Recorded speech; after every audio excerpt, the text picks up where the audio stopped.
সিলেটে যেমন বর্ষার পানি বেড়েছে, ঠিক তেমনি সেই পানিতে আবার বড় বড় মাছও পাওয়া যাচ্ছে। সেই মাছ কিছু মানুষ ধরে এনে বাজারজাত করছেন, যার জন্য আমরা প্রচুর পরিমাণে বড় বড় মাছ বাজারগুলোতে দেখতে পাচ্ছি। মানে সিলেটের বাজারগুলোতে পর্দায় যে বিশাল সাইজের একটি কাতলা মাছ দেখতে পাচ্ছেন, এটি একেবারেই টাটকা এবং হাওর থেকে ধরা।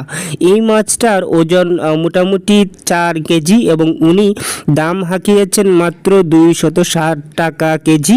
দামটা অনেক কম। এরকম একটা টাটকা মাছ ঠিক এই মৌসুমটা ছাড়া অনেক অনেক বেশি দামে বিক্রি হয়, বিক্রি হবে, এটাই স্বাভাবিক। আমার ক্যামেরার পর্দায় যে পরিমাণ মাছ দেখতে পাচ্ছেন সেগুলোর সাইজ কিন্তু অনেক বড়, সাধারণত ক্যামেরাতে একটু ছোট দেখা যায়। এবং এই মাছগুলো উনারা হাওরের পানিতে ধরেছেন, মানে বর্ষার পানিতে ধরেছেন।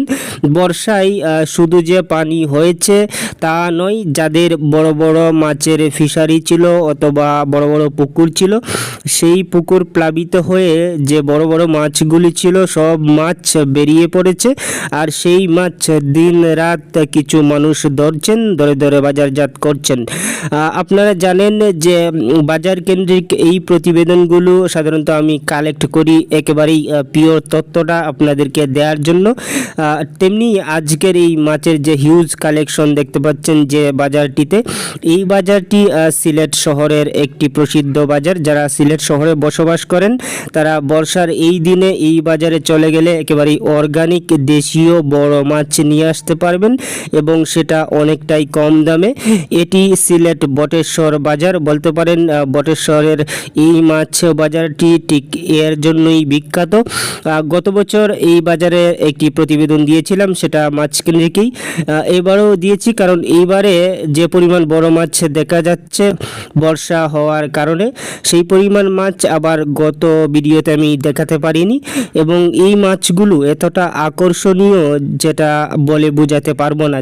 শুধু সিলেট নয়, সাধারণত বর্ষাকালে সারা বাংলাদেশেই যখন পানি বেড়ে যায় তখন প্রচুর মানুষের চাষকৃত মাছ সেই পানিতে বেরিয়ে পড়ে এবং নদী নালা খাল বিলে যত্রতত্র ছড়িয়ে পড়ে। এবং সেই মাছ আবার খুব সহজেই মানুষ ধরতে পারে, কারণ মানুষের একেবারেই হাতের কাছে চলে আসে। বাড়ির কোনায় কোনায় বড় বড় মাছের আনাগোনা বেড়ে যায়। সব মিলিয়ে বর্ষাকালে মাছের বাজারগুলো অন্যরকম একটি মাত্রা পায়, যেটা বর্ষা ব্যতীত আমরা দেখতে পাই না। বর্ষাকালে যখন আপনি গ্রামীণ কোনো মাছ বাজারে চলে যাবেন তখন সাধারণত অনেক বৈচিত্র্যপূর্ণ একটি মাছ বাজার দেখতে পাবেন। দেশীয় মাছগুলো আবার নানান রঙে সাজে, সেরকম একটা দৃশ্যও দেখা যায়। ভিউয়ার্স, আপনারা যারা আমার ভিডিওগুলোর সাথে আছেন, যারা নিয়মিত আমার ভিডিওগুলো দেখছেন, তাদের কাছে আমি কৃতজ্ঞ।